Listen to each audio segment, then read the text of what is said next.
మీరు చేయాల్సిన పనేందంటే, police station పరిగెత్తుకొని రావడమో, లేకపోతే తెలిసిన అడ్వకేట్ దగ్గర పోవడమో, లేకపోతే తెలిసిన లీడర్ దగ్గర పోయి పోలీస్ స్టేషన్ పోవడమో చేయకుండా 1930 ఈ నంబర్ నోట్ చేసుకోండి. 1930 ఈ నంబర్‌కి కాల్ చేసినట్లయితే మీకు ఇమ్మీడియేట్‌లీ వాళ్ళు మీకు ఏ అకౌంట్‌కి పోయింది, ఎంత అమౌంట్ పోయిందని వాళ్ళు క్వెషన్ చేసి ఫోన్‌లో మాట్లాడిన తర్వాత మీకు వాట్సాప్‌లో ఒకటి క్వెషనైర్ పంపిస్తారు. ఆ క్వెషనైర్‌లో మీ పేరు, మీ ఫోన్ నంబరు, మీ ఏ పోలీస్ స్టేషన్ లిమిట్స్‌లో ఉంటారో, మీకు డబ్బులు ఏ విషయం చెప్పి మోసం చేశారు అని మీకు డబ్బులు కట్టడంలో మెసేజ్ పంపిస్తారు. ఆ మెసేజ్‌లో బ్యాంకు అకౌంట్ నంబర్ పూర్తిగా ఉండదు. కానీ మా దగ్గర ఉన్నటువంటి టెక్నాలజీ తోటి ఫుల్ నంబర్ తీసుకొని ఏ బ్యాంకులో ఉందో ఆ బ్యాంక్ అకౌంట్‌ను ఫ్రీజ్ చేస్తాం ఇమ్మీడియేట్‌లీ. సో, ఇదంతా గంటల వ్యవధిలో జరుగుతుంది కాబట్టి మీ డబ్బులు రిటర్న్ పొందడానికి ఆస్కారం ఉంటది.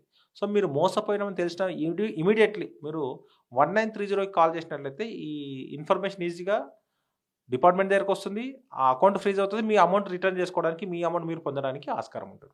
అవును. మీ ఛానెల్‌లో చూసినప్పుడు ఒక కేస్ గురించి చెప్పారు సార్. 3-4 లక్షలు ఒక ప్ర ప్రైవేట్ ఎంప్లాయీ తను రిటైర్డ్ అయిపోయిన తర్వాత ఏదో ఈ కరెంట్ బిల్ కోసం ప్రెస్ చేసినప్పుడు లింక్ తన అకౌంట్‌లో నుంచి కట్ అయ్యాయన్నారు. సో, మరి అవి మీరు ఎలా సరే అంటే ప్రతి ఒక్క దానికి ఒక సిస్టమ్ అనేదేమన్నా ఉంటుందా?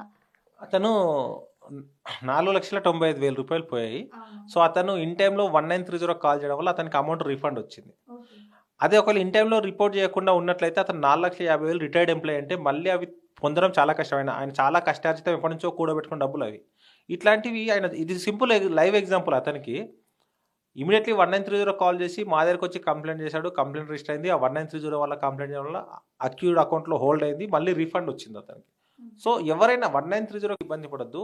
ఇవి అన్నీ కంప్లెయింట్ చేయడం, పోలీస్ స్టేషన్‌కి వెళ్ళడానికంటే ముందు మనం అవేర్‌నెస్ ఉంటే, మనం కొంచెం జాగ్రత్తగుంటే ఈ సైబర్ క్రైమ్స్ బారిన పడకుండా ఉండడానికి ఎక్కువ అవకాశం ఉంటుంది.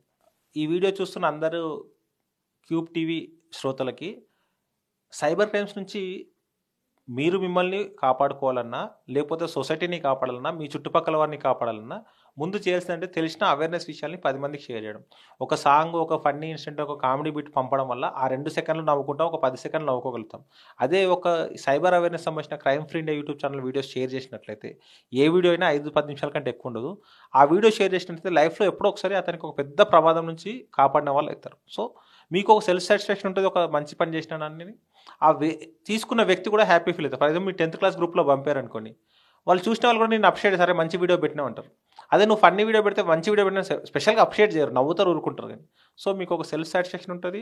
ఒక సోషల్ రెస్పాన్సిబిలిటీగా సైబర్ వారియర్‌గా మీరు పనిచేసినట్లు ఉంటది కాబట్టి, ఈ వీడియోస్‌ని ఎక్కువ మందికి షేర్ చేయండి. ఇంకోటేందంటే ఎవరికైనా ప్రాబ్లమ్ ఉంది. సైబర్ క్రైమ్స్‌లో కొత్త రకమైన ప్రాబ్లమ్ ఫేస్ చేశారు.